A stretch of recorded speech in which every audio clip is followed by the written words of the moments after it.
आज आम प्रस्तुत करवा पनीर मसला। तो फुल वीडियो को वाच करूँ।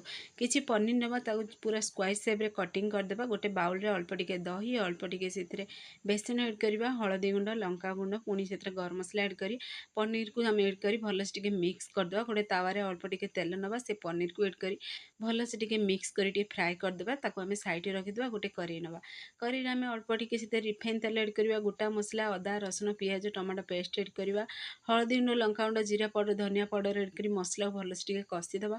पुणी स्वाद अनुसार दबा लुण, मसला भल से कषि हो सारा पर आम से अल्प टिके गरम पानी ऐड करवा। पानी फुटी सारा पर पनीर को ऐड करदे।